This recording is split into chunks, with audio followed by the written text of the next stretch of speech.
In this episode, Golden and I discuss Star Trek Picard, Season 2, Full Speed Ahead. The Omega Beam. Full power.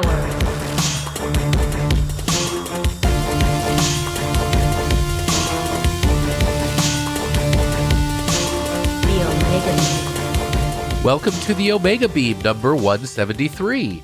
I'm your host, Oren Merton.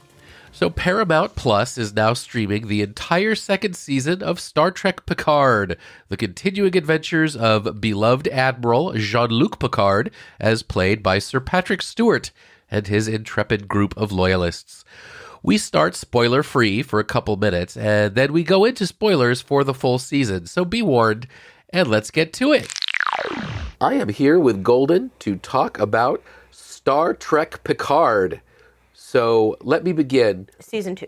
Season 2, thank you. So let me begin by saying, in our spoiler-free section, I have never been a fan of the character Q. No disrespect whatsoever to the actor John Delancey. It's the character that I have never liked. So when I read that Q was kind of the main instigator, that did not make me happy. And this is just me. I'm not saying everybody has to agree with me. A lot of people love Q. Good for you. Love what you love.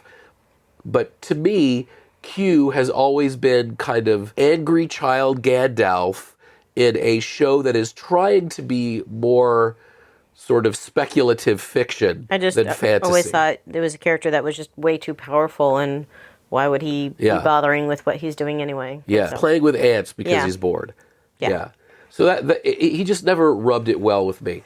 And so then we read that Q is instigating the whole thing. The trailers come out. Q is instigating the whole thing. So, that said, what did you think about the 10-episode Season 2 of Picard? Star Trek Picard. I enjoyed it. I don't think that we're going to be able to go very far into this without spoilers. So, I'll just start by saying I really enjoyed the characters. I enjoyed how they developed through the season. I want to say more on Q, but I'm going to wait for the spoiler section to do that. Yeah, I would say the same, that it beat my expectations, that thankfully, even though Q gets the ball rolling, it's not just 10 episodes of Q. It's about watching, obviously, Picard interact with the environment he's thrown in. If you've seen the trailer, so this is only a spoiler if you haven't seen the trailer, this is, like so many Star Trek stories, a time travel story. So it's always fun to see our current Earth being inhabited by Star Trek era people. The effects, of course, are wonderful. The music is wonderful. The writing is top notch. And it is a good show. If you watched Season 1, you'll enjoy Season 2. If you haven't watched Season 1, you can probably enjoy Season 2 without even seeing Season 1. But I'd say watch Season 1 because it's really good. And 3, 2, 1 spoilers. So we start the season thinking that Q is the instigator and doing so in a not so good way. At least that was the impression I got. So it was nice to see that it wasn't by the end of the season. Yeah. That he really does admire and appreciate Picard for who he is. And the whole reason he did this was to help Picard. Yeah, it is funny, you know, the thing about Q is... That's the impression I got. Yeah, no, I agree with your impression. He's supposed to, I mean, even from Next Gen, he's a jerk. He's just, that's just him. He's a jerk. So Q's on the way out. He knows he's on the way out. And so he wants to do one last thing for Picard. And this season basically is it. But what's funny is he's a jerk about it because that's his character. I mean, It is very much a redemption season. Yeah. Not only for Q, but also for the Borg. The Borg, yes. Because you have a species that is trying to assimilate everyone that Picard doesn't have a good relationship with. Right. And, you know, why would he? You know, they assimilated him. And the entire universe doesn't. But through their time travel, they are able to actually redeem the Borg. So that the Borg is not just about assimilate and control, but has a wider perspective on how they could grow without having to assimilate everything and everyone and appreciate that humanity has something to offer. Right. Yeah, I really enjoyed how they evolved the Borg. That it was originally just the impossible killing machine. It was the inevitable end that you could not beat. And they widened it over the years in First Contact, probably the best next gen movie, where they introduced the Borg Queen. Alice Krieg was, I think, the actress, and she was amazing, and played a actual being who was sort of creating this collective for her own purposes, but widened it from just I am evil and absorbing everything into I am evil and I'm absorbing everything, but that she also has wants and needs. And so this show expanded on that idea that she is an individual with wants and needs, and how one of the main characters of Picard ends up, more than befriending her, kind of symbioting with her. Agreeing to merge with her. Yeah. Agreeing to be 2 in 1. Yeah. And it creates an entire new kind of Borg, like you said. And by the end of wonderful. this season, Picard has to just trust. Yeah.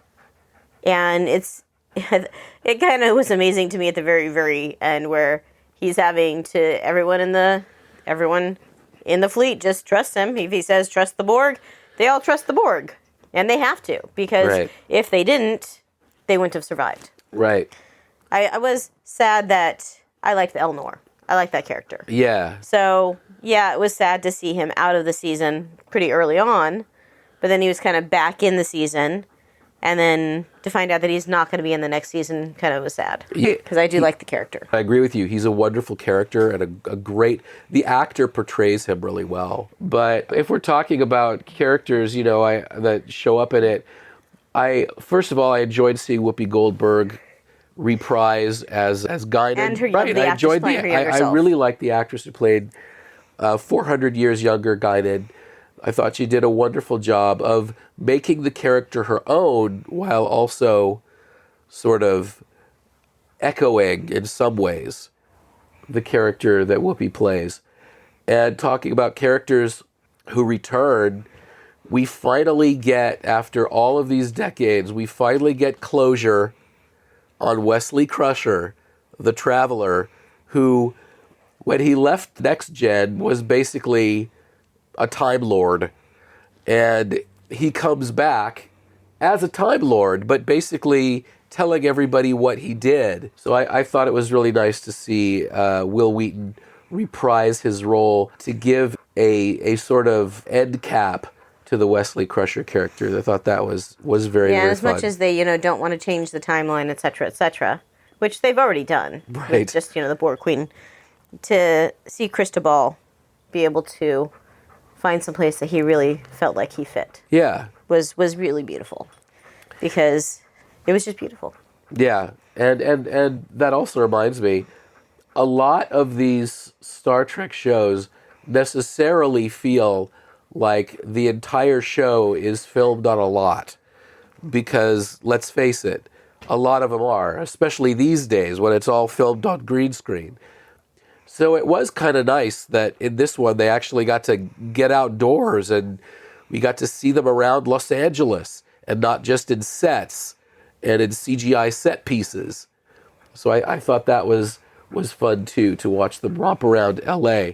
And Brent Spiner got to be a little bit more human. Yeah, Brent Spiner got to play not just the human creator of all of that, but they also set him up to be the guy who brings Khan into the Star Trek universe as well. Yeah, Brett got to play a real bastard, so I'm sure that had to be more fun than just reprising Data again and again and again. So, yeah, I mean, I enjoyed the season. I think that they're not making a lot of Star Trek movies, but they're making some quality TV. Yeah. Not just with this, but with, like, Lower Decks and... Right. Discovery, and now the new series. Strange New Worlds is excellent. Absolutely. Yeah, I think, Star Trek began on television, and I think in some ways it's best on television because at its heart, Star Trek is not a roller coaster ride. It's always been a little bit more cerebral. It's always been a little bit more about using your mind and working together, and that's not as cinematic as Star Wars. And I very much like that the studios are playing this game of shuffleboard, kind of. They have, okay, we're going to do Discovery. When Discovery is over, we're going to go ahead and entertain you with the next series. Right. When that one's over, we're going to entertain you with the next series. Right. And eventually it's going to come back around to Discovery. But in the meantime, we're going to keep you occupied and we're going to keep you entertained. Marvel's doing that with their shows. Right. You know, Disney's doing that with the Star Wars universe. And now they're doing this with the Star Trek universe. Yeah. And I think that that's a really good gameplay for the industry. Yeah, it keeps the content flowing, and it also keeps it interesting and fresh, and gives you something else to watch. So yeah, if you were curious about this season, it is definitely worth pursuing. Well, thank you, Golden. You're welcome. And that's it for this episode. You can find the show notes at theomegabeam.com/173. If you liked this episode, please leave a review wherever you listen to podcasts. Your reviews help people who like this stuff find our podcast. If you have any comments or suggestions, please drop us a line at info@theomegabeam.com. Be good to yourselves and each other, and we'll catch you next time. The Omega Beam. Full stop.